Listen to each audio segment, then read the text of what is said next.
बेटा पिछले वीडियो में हम पढ़ रहे थे कि खड़े होने की उत्तम मुद्रा हमने डिस्कस करी थी कि कैसे एक ही लाइन के अंदर सारे आने चाहिए और जो भार है आपकी बॉडी का वो आपकी अस्थियों द्वारा उठाया जाना चाहिए, बोन्स के द्वारा उठाया जाना चाहिए, ना कि आपकी मसल्स के द्वारा।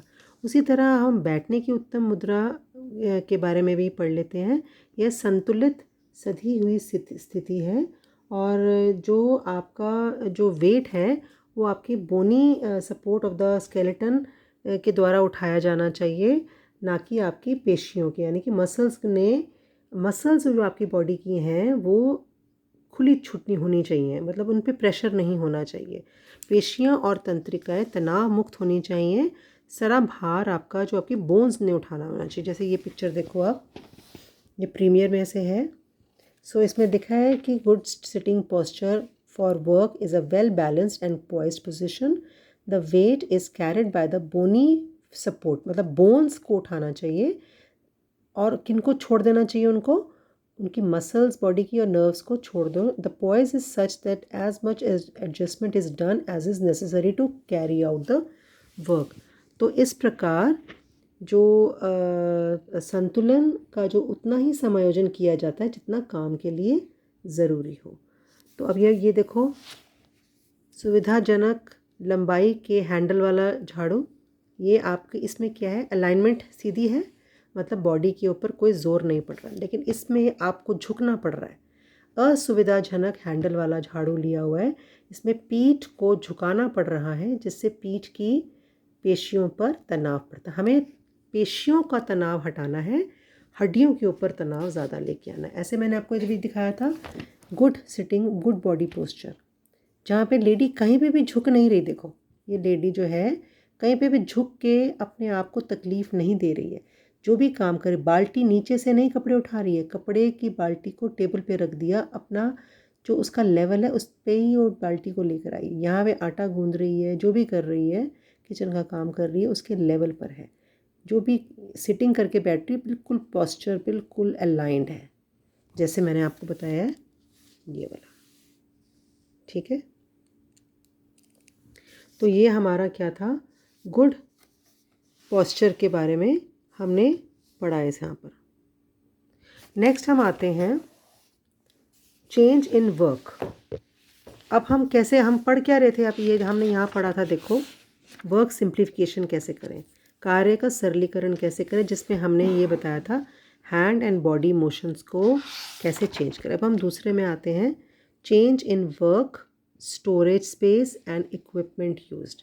अब हम अपने काम को कैसे चेंज करेंगे, जिस जगह पे हम सामान को स्टोर कर रहे हैं वो, और इक्विपमेंट जो हम चीज़ें यूज़ कर रहे हैं, यानी कि कार्य, भंडारण स्थान और प्रयुक्त उपकरणों में परिवर्तन।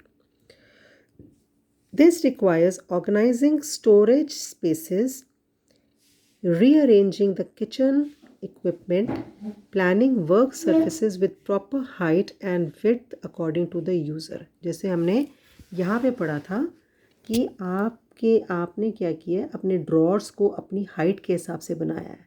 आपने टेबल इससे बनाया जिसमें आपकी हाइट उसके बिल्कुल सामने हो। आपको बहुत नीचे से झुककर नहीं निकालना, तकलीफ़ आती है मम्मी को जब नीचे झुककर नीचे से सामान निकालती हैं। तो इन्होंने सारा सामान अपनी हाइट पे जस्ट हाथ बढ़ाया और सामान। तो हम ये क्या कर रहे हैं, अपने काम को चेंज करके जिस जगह पे हमने सामान स्टोर करा है हमने उस जगह को हमने चेंज कर दिया। तो change in work, storage space and equipment use. Equipment use का क्या मतलब है, जो आप सामान यूज़ कर रहे हो वो आप ऐसा लोगे जो आपका, जिसमें आपका मेहनत बच रही है। सामान ऐसा लोगे जैसे कि क्या, कि आप कढ़ाई में बनाने की जगह कुकर, प्रेशर कुकर में आप अपना खाना बनाते हो तो 2 सीटी में ही आपका खाना बन जाता है। लेकिन अगर आप कढ़ाई में खाना बनाने बैठोगे तो वो आपका बहुत टाइम वेस्ट होगा उसमें और आपकी मेहनत भी लगेगी। कपड़े हाथ से धोगे, टाइम वेस्ट होगा। वॉशिंग मशीन लीजिए, माइक्रोवेव ओवन लीजिए, हम क्या कर रहे हैं, हम लेबर सेविंग डिवाइसेस ले रहे हैं। क्या कर रहे हैं, हम श्रम बचाने वाले साधनों का प्रयोग कर रहे हैं, जैसे प्रेशर कुकर, वॉशिंग मशीन, ये देखो माइक्रोवेव ओवन आदि का प्रयोग कर रहे हैं, जिसमें समय तो बचेगा ही, साथ ही हाथ को इधर उधर हिलाना डुलाना भी कम पड़ेगा। नेक्स्ट हम चेंज, कार्य सरलीकरण के लिए क्या कर सकते हैं, अंतिम उत्पाद में परिवर्तन। अंतिम उत्पाद में परिवर्तन का मतलब है निम्नलिखित कारणों से ये परिवर्तन आ सकते हैं, जैसे कि भिन्न भिन्न कच्ची सामग्री, साबुत मसालों की जगह पिसे हुए तैयार मसालों का प्रयोग करने से आपका टाइम वेस्ट कम होगा कि नहीं। साबुत मसाले लाओगे और उसको पीसोगे बैठकर तो फिर टाइम बहुत वेस्ट है। उसी कच्ची सामग्री से भिन्न भिन्न उत्पाद तैयार करना, जैसे आइसक्रीम की जगह कुल्फ़ी बनाना, रसदार कोफ्ते की जगह लौकी के पराठे बनाना आदि। तो ये आपके अंतिम उत्पाद में परिवर्तन है। कच्चे सामग्री और तैयार उत्पाद दोनों में परिवर्तन, जैसे स्याही वाली कलम की जगह बॉल पेन से लिखना। स्याही वाली पेन में बहुत टाइम वेस्ट होता था, सीधा बॉल पेन निकालो और अपना काम शुरू कर दो। तो अंतिम उत्पाद में जब परिवर्तन आप करते हो तो ये change in the end product. These changes result from the use of different raw materials. For example, using ready-made ground spices instead of whole spices. This will save your time. Making different products from the same raw material. For example, making kulfi instead of ice cream, lauki paranthas instead of kofta curry, and changes in both raw material and finished product. For example, using ball pen instead of the ink pen.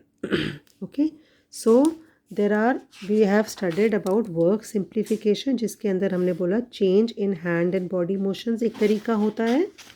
उसके बाद change in work, storage space and equipment used, change in the end product करके।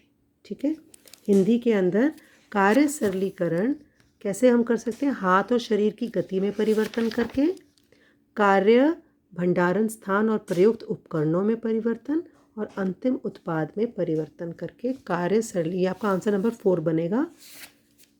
Fine.